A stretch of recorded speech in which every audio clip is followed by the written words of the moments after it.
All right, we're here. Welcome in to the RAS Picks College Football Bowl Betting Preview. Busy show. We've already knocked out one half of, I don't even know if it's a half. Oh, Doesn't feel like it. Yeah, sorry about that. Got that taken care of. But no, I don't know if I call it a half or a third or whatever it was, but we have a lot more to discuss as always. I'm John Martin, joined today by Eddie Walls. Eddie, hope you had a great Christmas, my friend. And they're ready. They're ready to get into it. So without further ado, let's do that. We got Toledo and Pitt going on right now, but later this afternoon, Rutgers, Kansas State -7 with a total here of 52. Yeah. I kind of like the under. The market doesn't. The market likes the over. The reasoning I like the under is that all of Rutgers' defensive guys that could have gone to the NFL are going to be playing longer beam. And then on the offensive side of the ball, Montague's not playing. Giddens isn't playing. Those are the two prolific running backs for both teams. Then you have Strong for Rutgers, the wide receiver, number 2 in receiving yards. He's opted out. He's transferring. I lean Rutgers, but I played under and actually had a little bit better of a number than 53, or a little bit of a worse number than 53. So, yeah, nothing's really changed for me there. I just think that both teams are pretty ball-controlled dominant. Both defenses are intact compared to the offense, missing a left tackle for Rutgers. That usually makes a pretty big difference. So, yeah, I like the under. All right, there you have it. We will move right along here as we go to Arkansas State at Bowling Green, -10 with a total here of 53.5. Yeah, I mean, I played Bowling Green at a number that isn't there anymore, so let's not talk about that. But the reasoning is Bowling Green has probably the most prolific tight end that nobody ever talks about in Harold Fanning Jr. And, I mean, he's going to set records this game. They can't stop talking about it for most receiving yards for a tight end in a single season. They're going to be passing the ball. Arkansas State's pass defense is really, really bad. But on top of it, Arkansas State's going to be throwing the ball, especially if they're trailing. They only throw the ball to begin with for the most part. I like the over even at 53, and I liked Bowling Green when it was a lesser number. I think 10 is very, very thin. I made it around 10.5. So, yeah, nothing there for me on the side, but I like the over still. I think that people are sleeping on Arkansas State's quarterback. He's pretty damn good. Rayner has impressed me all throughout the year. He can be inconsistent. He can throw picks. Picks don't really hurt you when you're playing an over unless it's in the red zone. I just think that there's a lot of passing here. I know that Bowling Green, if they had their way, would win this game just by throwing it to Fannin Jr., letting him set records and then play defense. I think the Arkansas State has too much offense for them to just sit on it for 4 quarters. So, yeah, by the way, if you got questions, make sure to get those in. We will do our best to have Eddie answer those as always, and we will be breaking down the rest of the slate here, including the quarterfinals here of the playoffs. So if you got questions, make sure to get those in, and I'll lob them Eddie's way, and he can do with them what he wants. But I'll do my part here. All right, moving right along. Georgia Tech, Vandy, -3, 51. Yeah, I mean, I was like in shock that like this number was being bet up earlier in the week and now it's been bet down. So Georgia Tech's missing their top 2 wide receivers. Vanderbilt's missing their left tackle. Georgia Tech's missing their left tackle.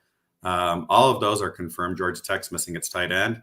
Both teams are among the slowest in all of college football when it comes to tempo rates. I like the under, and I still like the under at 51. I'm at like 48.5. I just think that both these teams kind of mirror each other on offense. You can definitely make a case for Vanderbilt probably be more excited to play here. I still think that Haynes King is going to have something to say about that. Haynes King and Diego Pavia is like must-watch TV for me, so I'll definitely be tuning into this game. I mean, I'm probably going to watch every game no matter what, but I mean, this is like Christmas on a Friday for me. I just think that both defenses are really, really solid.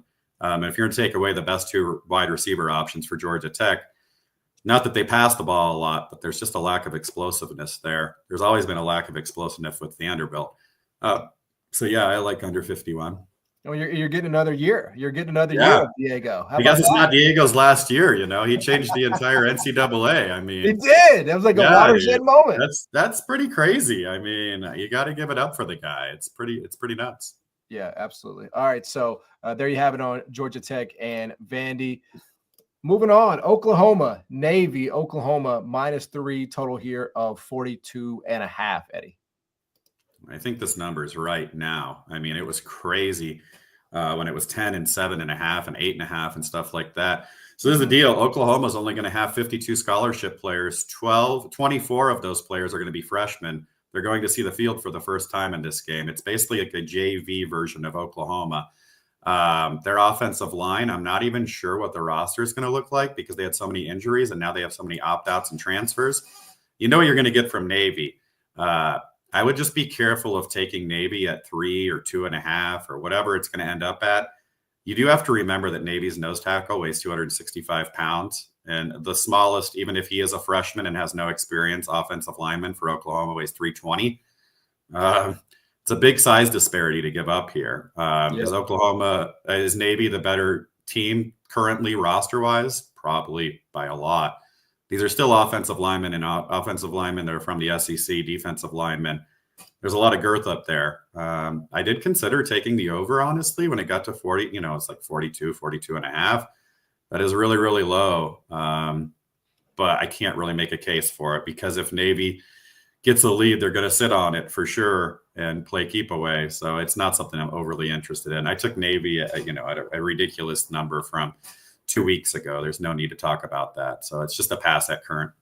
Yeah, a lot of transfers and opt-outs certainly for this Oklahoma team. And then my neck of the woods, Eddie, at the Liberty Bowl here in Memphis, Texas Tech, Arkansas, RAS released pick.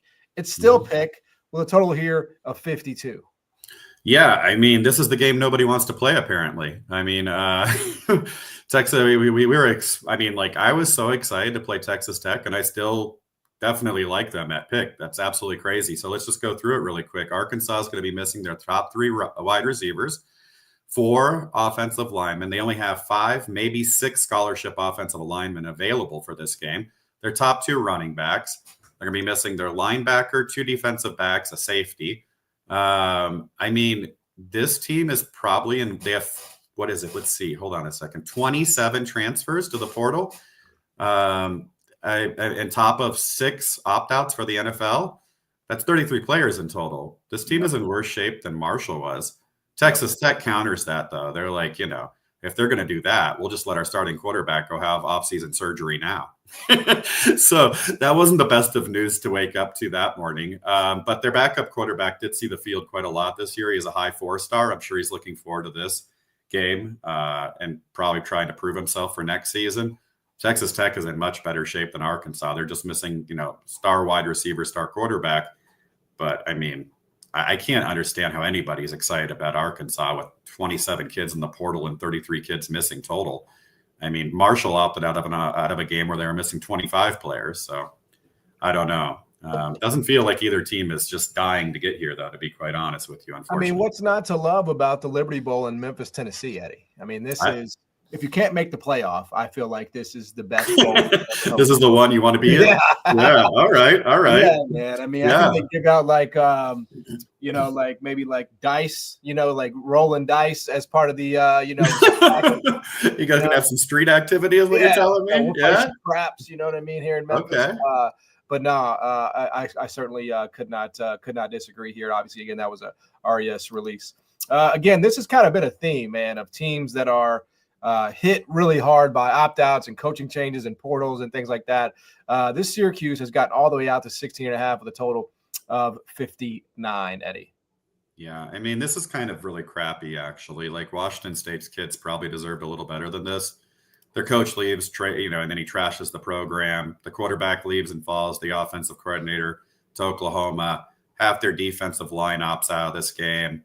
Syracuse is probably pretty hungry after getting smoked in a bowl game last year, and apparently they're all in. They have no opt-outs, which is shocking to me, and I'm still not sure if I believe it. But by a true state of number, I think this number is probably closer to 20. I grabbed some Syracuse earlier in the cycle. This just kind of just all went downhill for Washington State. It just happened like in 24-hour cycle where the quarterback announces, then the coach quits, or, he takes another job with Wake Forest, which was already a done deal from what I could tell. Then the defensive linemen opt out, the wide receivers opt out, and Washington State's basically left in the same position that Arkansas is left with, playing in a bowl game against one team that's motivated. that lost 56-0 the last time that they were on a field for a bowl game, starting a tight end. This year they have a bunch of NFL talent and they're all playing. It seems pretty lopsided. I don't know. I just don't know what to make of like games like this where it feels like it's a slam dunk, but the market is so far out of reach now. I mean, we're talking about a 11.5-point move. I mean, I would not suggest going too crazy on Syracuse because, like I said, they have all these NFL guys. We'll get to teams like that here in a moment, but how long are they going to play for, especially if they're up 24-0 after the second, midway through the second quarter? I don't know. Yeah. Hopefully, Fran can take a bath.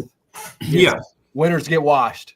Sure. That's what they say. Do you subscribe to that theory, by the way? If you lose a bet, do you not bathe? Buddy, I would never. I would be the dirtiest human being ever. What are you talking about? I bet every game on the board. That's right. Like I don't bathe if I don't. If I. I mean, like legitimately, I think I would be the dirtiest, filthiest human being every single day of my life if that was the case. Yeah, I don't think it's a sustainable way to live. No, don't do that. He's got his team. Please bathe, especially if you're going to go to like Bet Bash or anything in public, grocery shop. Big advocates for bathing. Weird way to live, I'm all just right. going to look super filthy because I lost last night. I don't know. There you go. Yeah. A&M USC -4 here, total of 52. Yeah. I think I made a mistake here, honestly. I bet over when I knew that all the Texas A&M defensive linemen were going to opt out. And I should have known better. I should have known that USC, because they have a bunch of opt-outs on defense, I just figured oh my God, this is the best over on the board. I didn't see Branch or the two other wide receivers that start for USC opting out of this game. I know USC is known for their offenses and stuff like that, but man, Texas A&M is probably the more superior team, but it doesn't feel like USC has a lot of steam coming into this game. I would probably just stay away. I mean, I bet over 51.5. I think I moved it to 52, and I still might end up winning and everything because let's face it, USC's got a lot of opt-outs on defense, especially in the secondary, and Texas A&M doesn't have that dominant defensive line. It's all gone. It's all opted out for the NFL. But there was no way of knowing that three USC wide receiver all starters are going to opt out a week before the game, and that kind of goes to bite me sometimes. You get very giddy when you get the numbers and you run through all the opt-outs and you feel like you've struck gold, and sometimes the ink isn't dry. So probably just to stay away at this point. By the way, if you guys have questions, because I'm getting a lot of comments in, be very specific with your question because we're sort of blowing through these games. I have no idea what you might be talking about.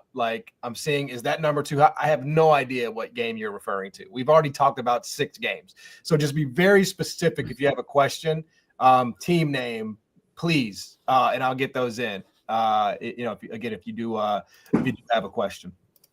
All right, Yukon was a release at a very different number, taking on North Carolina. It's down to 2.5. Carolina total here of 52.5, Eddie. Yeah, I mean, this is pretty cut and dry. So, I mean, North Carolina is without a coach. How would you feel if you were the coach of North Carolina, the interim coach, Yeah, it's it was the West All you Virginia have is Belichick deal, talk, 24-hour cycle. You're trying to keep these kids focused while they're all heading to the portal. They're going to be missing their number 1 wide receiver, their NFL running back, 3 offensive linemen, two defensive backs. I mean, you have opt-outs galore, and on top of it, you have everybody talking about Belichick, who's doing press conferences, signing players, left and right every single day. Clearly, the focus isn't on this game, which is also a home game for Yukon. If you think about it, they're playing at Fenway in conditions that aren't exactly favorable to North Carolina. North Carolina still has a pretty decent offense if the offensive line holds up. I just like what I liked out of Yukon throughout the year, and I feel like they're probably pretty damn psyched to play in a bowl game after not playing in one for so long. Playing at home doesn't hurt, and they really came on strong. I mean, this was a legitimate 8-win team for sure. I just kind of thought anything above 3 was really kind of value town. It's probably a pass or probably closer to my number at 2.5 too.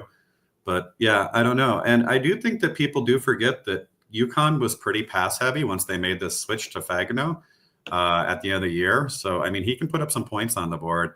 Not advocating for the over because the weather is going to be about 25 degrees at kick, which, doesn't favor overs necessarily unless there's no wind, which we'll find out the next couple of days. But yeah, I like the Yukon side. Rudy says, Paul says he's not betting against Bill in Boston, but all right. it was just a bystander for now. Okay. So I saw the comment earlier that UNC played a tougher schedule. And I would say that might be correct, but I don't think that the ACC was necessarily tough this year to begin with. And they didn't do very well against a tough schedule. I mean, they're a 6-win team that swept their out-of-conference schedule. So I don't know. Other than that, I mean, they beat Minnesota week 1. Other than that, I really don't have any games that stick out to me where I was like, damn, UNC is impressive. Yeah, and I'm not saying that it necessarily translates, but the ACC was promptly packed up in the playoff with those games being relatively non-competitive. Again, big difference between Penn State and Texas and Yukon, but I do think it sort of just underlined like that league was just not very good this year. So I totally understand it. All right, another release, Boston College, Nebraska. I believe Nebraska was released at 2.5. It is out to 4 with a total here of 45.5, Eddie. Yeah, I mean, I'm going to tell you flat out that I thought that we would end up being on Boston College because I didn't believe. I mean, when a coach comes out and says they're going to lose 50 players to the transfer portal like Rule did, you tend to believe that. But after a couple of days, it became very clear to me that nobody was really moving to the transfer portal for Nebraska. They lost a defensive end and a linebacker. They followed the DC down to Florida State. And then Boston College really doesn't have any opt-outs either. So if this is an even playing field, you're meaning to tell me that Boston College is only 2.5 points worse than Nebraska? I don't see that as being a possibility. Nebraska is extremely, extremely grueling to play against on defense. And you're giving a month to Holgorsen to prepare that offense, which is probably going to make a pretty big jump now that Rayola has announced he's staying. I'm closer to 5.5, 6. So we were more than happy to get it in at 2.5. Yeah. So at 4, close. It's close. I mean, you're right on the cusp there. Okay. You're going to have to do what you want there. Right. Certainly respect that. All right. Louisiana Lafayette TCU, 11.5, total here of 59. Yeah, I mean, Woolridge is playing for ULL, the quarterback who had a broken collarbone and sat out the last 7 weeks. That's absolutely huge. There's very few opt-outs on ULL. I mean, this is a team that came close to win the Sun Belt this year. They lost. They collapsed after their second-string quarterback got hurt in the championship game against Marshall. I want to play ULL, but, man, the talent disparity between TCU and ULL is pretty stark. I mean, it's a big gap there. So I'm right at 10, 11.5. I just felt like I'm gambling a little bit. I wish I would have gotten the 13.5s and 13s that are out there. It's just a pass for me. We thought about playing over in this game. ULL plays fairly slow. They try to run the ball quite a lot. And TCU quietly had like a top 10 pass defense this year that nobody's talking about. I mean, they should be talking about it because TCU went out and got like 3 of the best defensive minds this year in the offseason. And my numbers never really caught up to it. They are more of an over because they play with pace and they play in the Big 12. Yeah, just a pass for now. Got it. Moving right along. Iowa State, Miami out to 4, total here of 56. Yeah, this is like the most suspect number I've ever seen in my whole life. And I will tell you that I played over for the whole game at 55. But I am super concerned because if you have this number at 55 or 56, then you're obviously thinking what I am, which is Ward. Is Ward going to play the whole game? Is Restrepo going to play the whole game? I know they say they're going to, but like, these guys are legitimately like going to be in the first round of the NFL. I mean, at least Ward is. Is he going to play the whole game? Because if he's going to play the whole game, then 55 and 56 is like the best bet of your life. But I just have a hard time believing it all. I have a hard time believing that Sanders and Hunter for Colorado play the whole game. I don't see the incentive. I know that they get their last NIL package if they play in the bowl game, and that's incentive. It's a lot of money, especially, we're talking $300,000-$400,000. But I mean, if you're going to be a top 5 pick in the NFL, are you really going to chance that? Are you going to take a hit and just like call it a day after the first quarter? I don't know. So, I mean, like if you had Iowa State as 3 points on neutral to Miami at any point in the season, you're a better handicapper than me. And if you had this total in the mid 50s after watching Miami all season long, you're doing something different than me. So yeah, it was a small bet for me. We didn't release it. I don't think there was ever talk of releasing it. I can say that I think the better bet is probably to play first half over, because think about it. Like if Ward plays one half and he puts up some good stats and kind of goes out there and, I don't know, how NIL packages work for the final payment. Does he have to play all 4 quarters? I don't know. So on that topic really quickly, because we actually kind of saw it. The word that I was hearing about West Virginia, for example, is that they tied that into you play in the bowl game, you appear in the bowl game. Now, I don't know if the language is full, whatever, because West Virginia, I believe their best defensive lineman actually didn't play in the second half. Right. So, you saw a little bit of that, but I think like from a conscience perspective, if you're like one of these guys that feels loyalty to a coach, whatever the case may be, you can say, listen, I'm a first rounder. I'll battle for you for a quarter, for a half, for a series, whatever. And then we'll shake hands and you can feel good about it. And I can feel good about it. And we both move on with our lives, So I do you're going to see that, man. And that makes it extremely difficult to handicap, because like, what value do I ascribe to that? I don't know. I think that's just going to be the way we move forward. And that's certainly, we're gonna revisit this today on the show. There's no question about it. All right. Again, some of these are going to be in order. Some of these are not going to be in order. Miami, Ohio, Colorado State here, 2.5 for Miami with a total of 40.5. Yeah, I played under in this game at 43.5, I think. So we'll go over it really, really quick. And I'm going to tell you right now, at 40.5, it's a clear-cut pass, okay?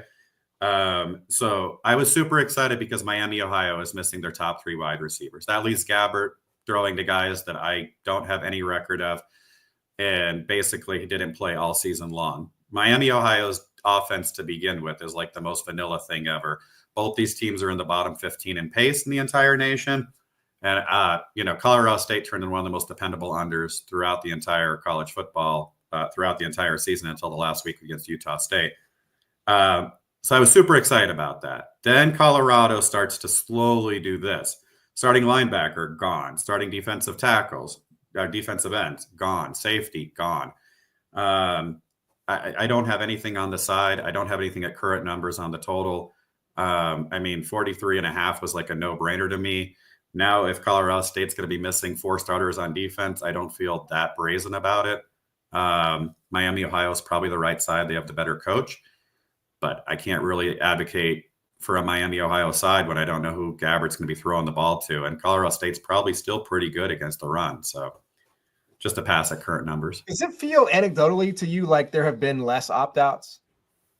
I don't know. It just feels to me like there have been fewer than last year. I will say that there's the bigger schools have so many more opt-outs and the smaller schools don't. Right. So, that's been kind of cool. I mean, when you see like a ULL all in for a bowl game, that's awesome. Toledo all in for a bowl game. Yukon all in for a bowl game. But I mean, when you see the Arkansas and the Oklahomas of the world, kind of sucks too, It didn't go. You can't blame the kids. I mean, they're looking for paydays nowadays. You know what I mean? Like, you're going to go play in a bowl game for a team that was a 6-win team in the SEC who's gotten trashed all over national media. I mean, their entire conference got trashed all over national media for the last 2 weeks. Yep. I mean, I don't know about you, but like getting $400K to go play at Miami seems much more important than the Pinstripe Bowl or whatever. So no question. And I would just say, like, I know it didn't go our way, but it was so obvious to anybody watching that Charlie Foxtrot of a game between San Jose and South Florida that those teams cared so much about winning. Like, no, they didn't. The coaches did everything they could to not win the game, though. It was the worst coach game in the history of bowls. It was. Like, Coach Ken literally felt like I felt like he was preparing his team to play like CSU next week. Like, why are you not going for it on 4th and 1 when you can win the game? Why don't you go for 2 at the end of the game to end it? That was bad. Oh my God, that was a miserable bad beat. It was a miserable experience just as a viewer. I mean, I was on the over, so I got lucky there, but I would have preferred just to take the the win and regulation. I mean, what do I care if you go for it on 4th and 1 from your own 21 with 2 minutes left when they have no timeouts? Like, why are you in punting? That is very true. But yeah, you're right. I mean, nobody opted out except for Nick Nash and 2 cornerbacks. But yeah, we even got a Byron Brown appearance for the final time. I'm good with the Byron Brown fake news and fake steam for the it's over. It's over 13 weeks in a row or whatever. Like, oh, he's warming up with the ones, but he's not starting. Look at that. He took a handoff. It's crazy. That was the weirdest thing ever. All right, moving right along here. All right. East Carolina, NC State, 6.5 total here of 58.5. Yeah, I mean, like I played over in this game, but I'm going to have to tell you ahead of time that you're going to have to check on weather on your own as we get closer because the game time temps are dropping. It's down to like 36 degrees, I think, at kickoff. So that doesn't make me feel great. But what did make me feel great is NC State is down 4 defensive backs to injury. ECU lost 2 defensive backs to the transfer portal and their desk defensive end. ECU lost the stud wide receiver, but he was out the last 2 weeks and it didn't affect him very much. People forget that with this new coach, ECU is like a top 10 team in pace. They only throw the ball. They didn't focus on trying to run. And NC State hasn't had much of a defense all year long. They've been a home run over for me all season long. So, yeah, I was closer to like 60.5. But, man, if there's wind and weather, I can't advocate. You're going to have to wait until the morning of or closer to kickoff. Because, like, I don't know, 2 weeks ago, it was like kickoff was going to be 48 degrees and semi-sunny, and that's changing. So not great. NC State's the more talented team, but I have a feeling that ECU is much more excited to be here. Yep. Also, another thing about weather, it's not exactly like 2 teams from North Carolina were dying to play at 40 degrees at maximum. So, yep. Well said. All right. I like going through the releases here because you can kind of get the window here. I have +4 because it was a release. But BYU, Colorado, the release was +5. Total here of 55. Again, that number is down to Colorado -4. Yeah, I mean, I am shocked by this, to be quite honest with you. I know that people saw the insurance claim that Colorado put on all of their NFL players in case anybody gets hurt. I have a very, very hard time believing that Sanders and Hunter are going to play this entire game. I mean, they're pretty much in every mock draft as top 5 picks. What left do they have to like possibly prove to the world in a bowl game in San Antonio? But if they really want to go all out, I will say this. I've never had Colorado as more than 3-point favorites at any point in this entire season over BYU. This number kind of shocked me, and this team really shocked me. So we play back at it. I mean, I think that BYU is a really, really solid team. They never really got demolished by anybody. I mean, like they went out and just kicked ass. They haven't been to a bowl game with, it's a conference game. There's a lot of recruiting stuff on the line here. I just think that Bowling Green is kind of like closer to pick at neutral if they're going to play just a flat out game for 4 quarters. I don't trust that Sanders is playing 4 quarters. It seems absolutely insane to me. If he does, though, I'll take my chances with 4. If he doesn't, that's fine, too. I mean, I just can't believe that, like, we're talking about, like, the number 1 overall draft pick playing in the Alamo Bowl for 4 quarters, taking hits and putting himself at risk. And he takes a ton of sacks and hits to begin with against much lesser defensive lines than BYU. So, yeah, I mean, I guess the NIL package is probably pretty sweet there. I mean, he gave his offensive linemen a Bugatti, like a $700,000 car. So I would say that he's probably doing pretty well financially already, but I mean, I don't know. I'm really shocked by the fact that I love Colorado. They were great to me this year. But I mean, at some point, enough is kind of enough, right? Yeah. I mean, I think that's interesting because, obviously he's playing for his dad. Travis Hunter is playing for somebody who's, been a father figure. Sure. But this game means absolutely nothing to either of, like, to anybody. Even Dion would tell you, like, it's just so, at what point do you say, all right, thanks for everything you've done for me getting my career off the ground, but you boys have you guys have greater plans than whatever bowl game this is. Yeah, it seems nuts. So still a bet for you at 4 is the yeah. I like +4. I don't know. I mean, maybe I'm missing something, but I read everything I possibly could about the Cougs, and I mean, they're just injured a little bit. They've got a right guard that's injured that's probably not going to play, and a safety that's not going to play. Yeah. I mean, who's the last number 1 pick at quarterback that played in a bowl game that wasn't a playoff game? I feel like it's probably not happened in this era. Yeah. Right? I feel like so. I mean, again, I know it's his dad, so it's a little extenuating, but still, you don't want to, possibly, hurt yourself and potentially hurt your draft stock. So yeah, anyway, I agree. I like the play a lot. All right, moving right along. Louisiana Tech, Army -16.5 total here of 44. Yeah, I don't have anything here. Somebody that I really respect took Louisiana Tech at +17. I personally can't do it. They were only playing in this game because they get paid to do so, and it's very, very very much a home game for them. They're only 100 miles away from their home stadium. They had to call the kids back after giving them, time off to get ready for the off season. Louisiana Tech was absolutely great down the stretch. I mean, they played Arkansas very, very close on the road there for a half. But my number is right at like 16. So I can't get too excited about this one. Yeah. I mean, I was all over Army versus Marshall. That felt like a bad beat before the bowl season started. So I don't know. Yeah, just a clear-cut pass for me. All right. Iowa at Missouri, -3 here with a total of 40. Yeah, I mean, Missouri's missing quite a lot. Wide receivers, all three of them are gone, basically, two with season-ending injuries, and then one opted out for the NFL right away. Right tackle's out, center's out. That's on offense. On defense, not too many opt-outs. That's why you see this total being so low. It is Brady Cook's last game. Iowa has only the running back and the cornerback opting out. I kind of side with Iowa at +3, but my numbers don't really like it. I'm at -2. I'm at 41 on the total. I want to keep on playing these Iowa overs because they were so good to me all season long. But I can't really do it in a game without Johnson because he was part of the reason why they were so good. His explosive rate as a running back was just terrific, and they gave up a lot of big plays. But if Missouri's down all those wide receivers, I can't really get there. Nothing for me on this one currently. Got it. This was a release, again, at a different number. Alabama, Michigan. Out to 12.5, total of 43. Right Angle Sports released 11. 12.5 is not 11. It's a different number. But what's your breakdown of this one, Eddie?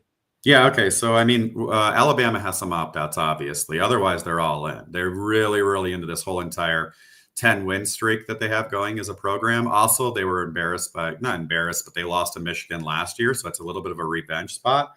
I'll go over their opt-outs really quickly. They just have Haynes, which is like their third best running back as far as yards, offensive guard, linebacker, and left tackle. Those are the potential opt-outs. Those are the ones that we kind of know about. They also lost a backup wide receiver and a backup cornerback just recently. Michigan played their Super Bowl when they beat Ohio State, it looks like, because they have a lot of opt-outs and a lot of potential opt-outs. What we know so far is the wide receiver, the center, the defensive tackle, quarterback Orji transferred out, obviously. NFL tight end out. And then potential opt-outs. We have running backs ×2, another defensive tackle, another defensive end, safety, and quarterback. Michigan is also very, very active in recruiting and transfer portal action. Doesn't seem like the focus is quite on this bowl game and the facet that Alabama is. So it felt like a no-brainer to us at 11. I made it closer to 14. I don't really have any good vibes coming out of Michigan whatsoever. What would this game's line be if it was a month ago? Like 21, maybe something where along those lines. I mean, when we have Milroe being all in, that's just too big to overcome to begin with for me. Yep. So yeah, I felt good about Alabama. Interesting comment here from Mike, who says it's crazy how Bama came back to the pack after everyone else got to pay players above the board as well. You ain't lying. Isn't that the truth? And I really believe that about the SEC across the board. I mean, I don't know if I don't really care if they're paying players in the past or anything like that, but I think it is more of an even playing field between the Big Ten, a couple of ACC schools, and the SEC. I mean, are more talented players probably in the ACC for a little bit longer here? Of course. They dominate the draft boards every single year. So if you're a 5-star or a 4-star, you're going to be getting recruited and you're probably going to want to play in the SEC. But as the money evens out, the high 3 stars, the low 4 stars, I think they get more spread out evenly. All right. And away we go. Louisville, Washington. We'll call it Louisville -2.5 with a total here of 49.5. Yeah, I don't have anything in this. I really want to back Louisville, but I can't do it with a freshman quarterback who's already being replaced by Miller Moss next year. Washington's pass defense is really damn good. They also have a freshman dual threat quarterback. Brom takes bowls extremely serious. He does not like to lose them whatsoever. But yeah, it's just a pass for me. After everything was said and done, I was at 3 and 48. I don't want to play an under. I don't want to play an under with Brom in a bowl game. I don't want to play over with a Washington coach who has a dual threat quarterback who seems very content on running the ball nowadays. So yeah, it just ended up being a pass. South Carolina, Illinois. This again was a right angle release, I believe, at 11. 11.5, Eddie. With Illinois, again, that number down to 9.5, a total of 48. Yeah, I was pretty excited to release this and bet this. First of all, Illinois has lost no games by more than 10 points all season long, and they faced Oregon, and those two games that they did, Oregon and Penn State. Everything else has been within this margin. And South Carolina has a lot of opt-outs and a lot of potential opt-outs. Beamer has already came out and said this is not going to be the same offensive line and defensive line that you had throughout the regular season. They're going to have to do some experimenting, obviously, with all the losses among the defensive line. The offensive line also had some opt-outs. So, yeah, I mean, I don't know. Illinois has almost no opt-outs except for the one wide receiver, and they were really, really good to me all year long. I feel like this is a very close game. I made this closer to 7. I think you can possibly wait for a 10. I mean, I could see where there's definitely going to be backing among South Carolina fans, et cetera. So, yeah, I don't know. We released at 11.5, I believe, or 11. Yeah. That felt really, really good to me. Yep. Not really opposed to playing a 9.5, but I feel like you can get a 10. There is a 10 out there at Pinnacle right now with a little bit of juice. I just feel like one team is all in and the other team is talking about next year and playing defensive lines and offensive lines that you haven't seen all season long. So, yeah, so you have it. Wait for 10 because it may just pop. If not, hey, game day, 9.5. You certainly can put bets. All right, Baylor, LSU. Baylor -2 total here of 59. Yeah, I dropped the ball on this one. I'm sorry, man.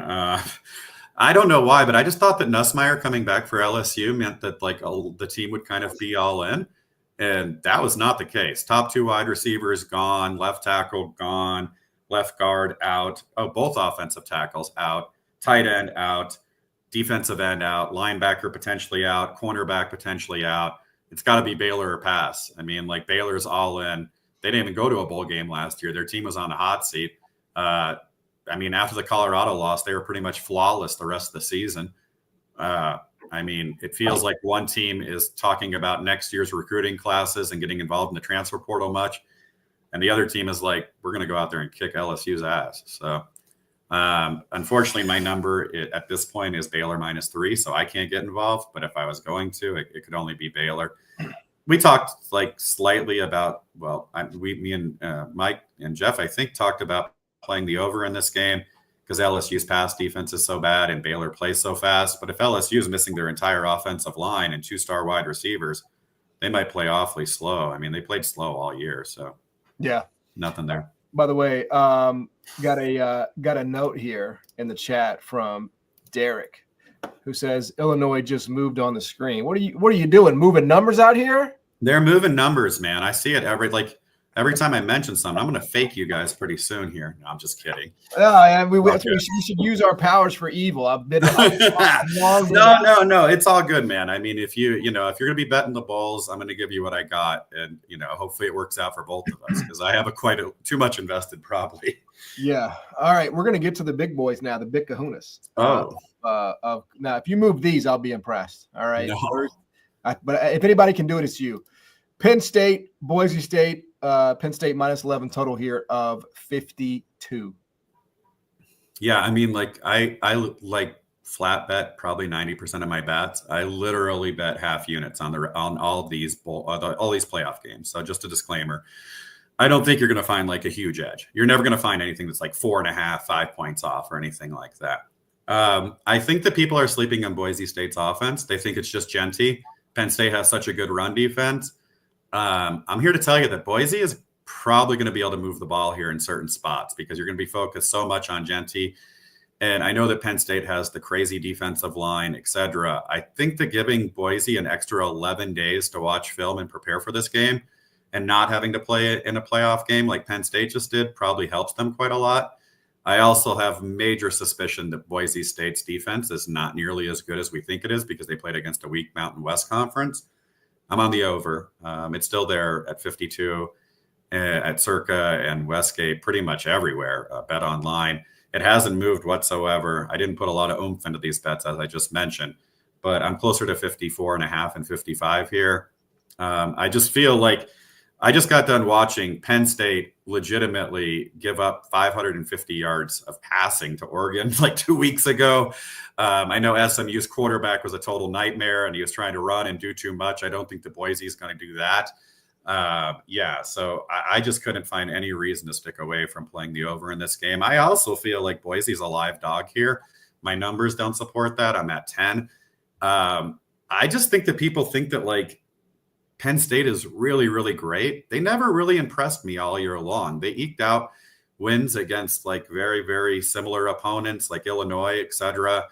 And, they hang around and they kind of play scared and timid against teams that they get into dogfights with, and they just dominate and run up scores on bad teams. I don't think Boise's a bad team. I really don't. We've been going for 40 minutes. We have a few more to get to. I just want to say, and I know that this channel in particular is going to reach a sharper audience, but in the event that we do have any casual bettors that are watching this, that are just looking for some perspective, I think it's really interesting, Eddie, that you said for the big championship playoff type games, you go smaller. Of course. The casual person may go bigger, right? You want to do the opposite. Your edge is smaller in these kind of games. Like I'm never going to have like a Georgia Notre Dame where I'm like Georgia -6. Like that's never going to happen. Like I'm never going to have like an Ohio State Oregon where I'm like Ohio State -7 and the line is 2. I mean, you're basically looking for crumbs in these kind of games. These are NFL games. I don't bet the NFL because the market is so efficient. So, and I mean, hats off to those that do. I mean, the people out there that can move, that like betting the NFL and find it, a wonderful experience. I think the world of them, man. I give it up to all those guys. NBA side bettors, NFL side bettors. You guys are the nuts. Like, don't let anybody tell you anything different. If you're beating the NFL and NBA for a living, hats off. By the way, Boise just moved at DK, and I can tell you that the total, because I have the app on my phone up, the total at Caesars went from 52.05 to 52.510. Well, God bless them.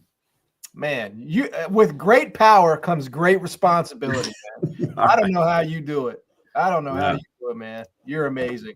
I'll check my DMs the day after the game. If it goes poorly, I know how I did it. Let's see if we can do it again. Yeah. Okay. How many playoff games can we move? Texas, Arizona State, I don't have anything. Somebody I really, really respect. One of the only people I listen to when it comes to college football is on Arizona State at +14. And the reasoning was pretty simple. Arizona State has been one of the best teams in college football. The market hasn't not once caught up to how good they are all season long. And Texas just played a really, really kind of a close game with Clemson that has to hurt them a little bit. And he doesn't believe that there's any way that Arizona State is 2 touchdown dogs to anybody on neutral after the run that they've been on for the final 9 weeks of the season. That being said, I'm at 13 and I'm at 53. So it was a clear-cut pass for me, but that's what I got. Good luck moving that. All right. Yeah. Ohio State, Oregon. I think this opened at basically, -1. And it's out to -2.5, the total here of 55. Anything for you in this one, Eddie? I played over 53. I'm at 56.5. 55 is a clear-cut pass for me, so no.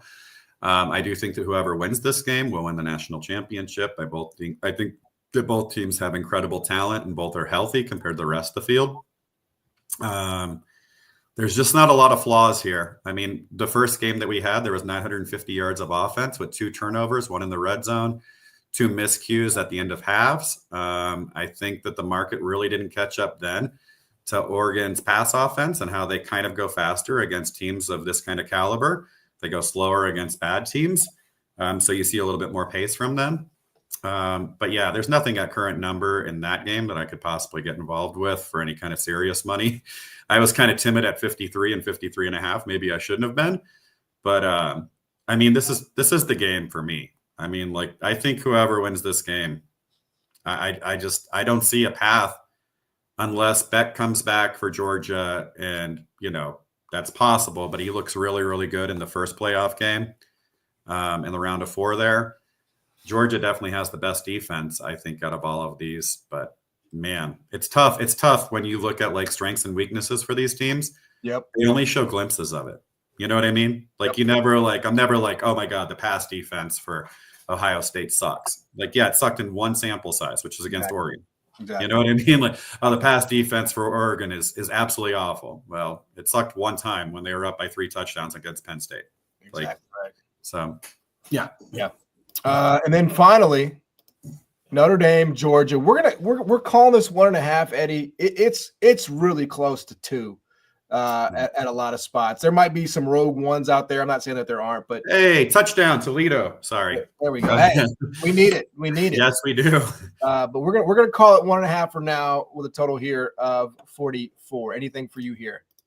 Yeah, I bet Georgia, and it wasn't a big bet, as stated. The reason is pretty simple. Even without Beck and having the backup quarterback, Notre Dame's loss on defense was pretty significant. I think that Georgia getting an extra 11 days to prepare is a lot, especially for a team that is more talented. If you look at NFL draft boards, I think Georgia has like 13 guys. Notre Dame has about 3 or 4. The elusiveness of Notre Dame's quarterback does worry me quite a lot, because Georgia had a really hard time against Georgia Tech's quarterback, who's kind of the same kind of guy. I couldn't get carried away here. I'm right at Georgia -3. If Beck was playing, I'd be around Georgia -6, 6.5. So it's a pretty big downgrade for me, just because I don't have a sample size. I'm going in the dark here. I think the coaching mismatch is definitely valid here, especially in big game situations. I mean, Kirby is in this spot every single year, and this is Notre Dame's first crack at it. I like Freeman quite a lot. I don't know if he's an X and O's guy and makes the halftime adjustments that Kirby does. So yeah, just a small bet at -1, which is still there at Circa and WPH. I mean, it's still there. So it's not like I was moving the number on these games. That's for sure. What's amazing to me is that you moved Boise to 10.5, and you moved this Penn State total out to 53. And you did so while saying, I'm having my unit size here. I'm not even going that. Part of me wonders if you ever came on here and said, I just made the biggest bet of my life. That would definitely be I'm going to give everybody a heads up. That would be a fake. If I were to say that, I'm just trying to get value on the other side, and I would never do that to you. Oh, that's too good. I am a very big advocate of betting within your bankroll and betting in your confidence levels. So, if you ever hear me come on here and I'm like, this is a 7-unit play, that is a straight up fake. We are fishing for a better number. Oh, man. All right, let's get it moving. Next one. All right, Duke, Ole Miss -15, total here of 52. Yeah, man, I bet Mississippi at -13.5, and I kind of regret it.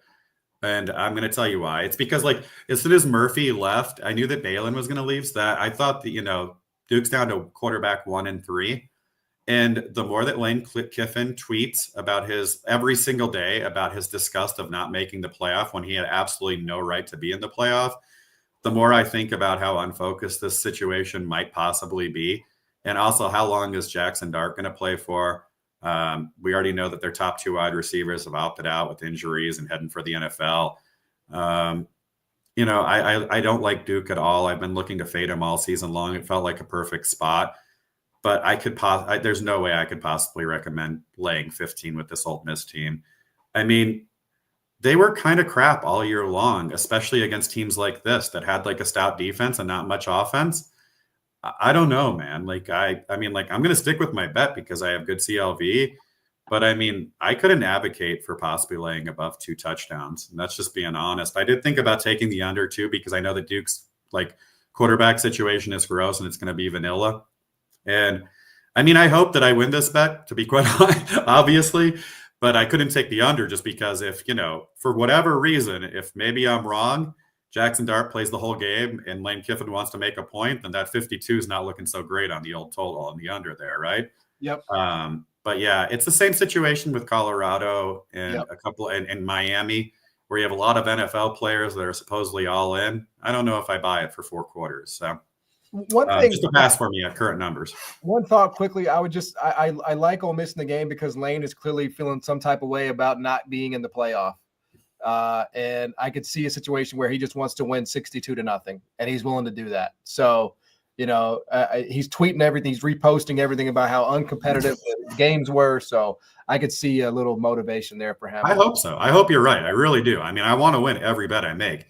It's just that if I knew it was going to go to 15 and 15.5, and I didn't know at the time that the wide receivers were going to leave, the running back was going to leave. defensive tackle was going to leave. I don't know. I should have thought it through a little sooner. 3 more here before we call it a season. Yeah. North Texas, Texas State. This was a release for right angle, I believe, at 11 and a half. And that's out to 13 and a half, a total here of 64.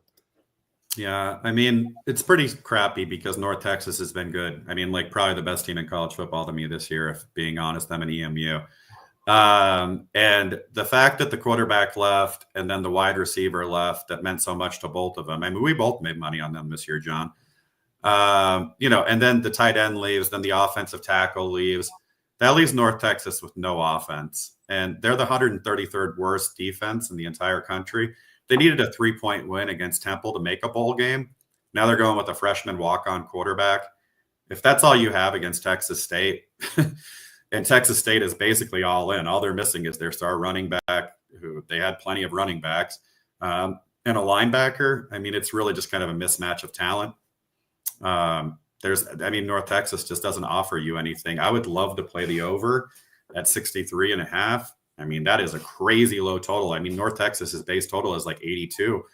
But, I mean, where are the points going to come from? We don't know what the freshman quarterback's going to look like, and I don't know who he's throwing the ball to. Yep. So, basically, I'm depending on Texas State to get to the over by myself. So, that all adds up to Texas State. All right, 2 more here. Minnesota, Virginia Tech, -7, 42 and a half. I'm not doing anything with this game because Minnesota refuses to acknowledge who's playing and who's not. I know who's not playing for Virginia Tech, which is Drones, their quarterback, their backup, their number 3 quarterback. That leads Schlee, their number 2 quarterback, and he's injured with a questionable mark. So I don't know what to do there. All of their NFL talent is questionable on Virginia Tech side, but Minnesota, all I know for sure is that the quarterback and 2 of their offensive linemen are in, and some of their defense, but they still have defensive backs out. I don't want to lay 7.5, 8 with a team where I can't really pinpoint exactly who's playing, and they're not willing to talk about it. I mean, Fleck takes any kind of bowl game as if it's the national championship game, so he's a great person to back in these spots. But I just can't do it. Like, if you're not going to give me a roster to work with, then I can't really make a solid number. So it was just a pass for me. And then finally, our final game of bowl extravaganza, and it's arguably the biggest. It is. It's the biggest one of all of them. Buffalo, Liberty. Yeah, I'm right. -251.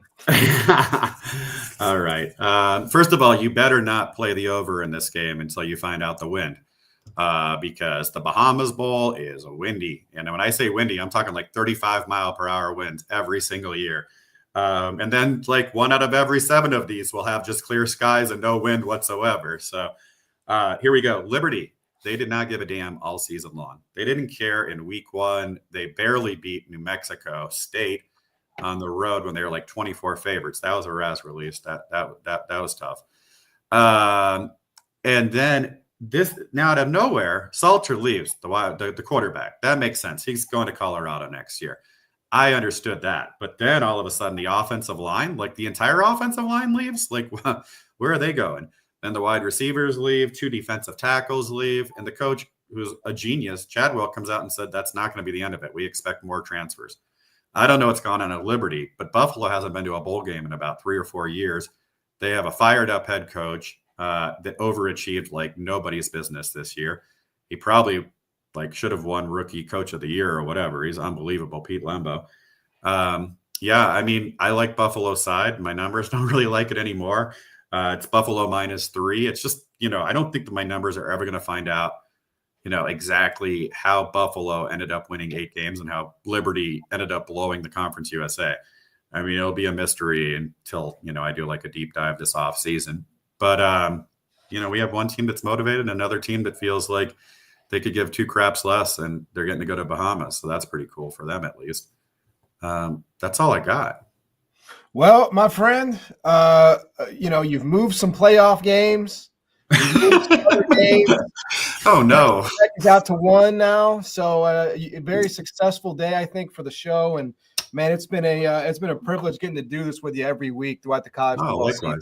Yeah. And I hope that our people who tuned in with us every single week on the RES Picks YouTube channel found some value, found some entertainment. So, man, appreciate you as always. Best of luck. And I'm sure we'll be back doing this again at some point. Yeah, next year we'll do it again. I mean, Why not? We'll run it back. And maybe we'll do some NBA during the All-Star break or something like that. Figure it out. There you go. Yeah, it's always a pleasure talking to you, John. And thank you so much to everybody who watches every single week. You guys are great. Even the ones who DM me terrible things. I love all of you equally. And, you gotta love all your children equally, Eddie. There you go. Even you dysfunctional ones. Even you guys arguing with Ed on Twitter about nothing, Exactly. I think the world of everybody. And if anybody ever needs anything, my DMs are open. And have a great holiday season, great bowl season. And I'll talk to you later, John. Thanks again, guys. Yep. Have a good one, everybody. All right. Thank you.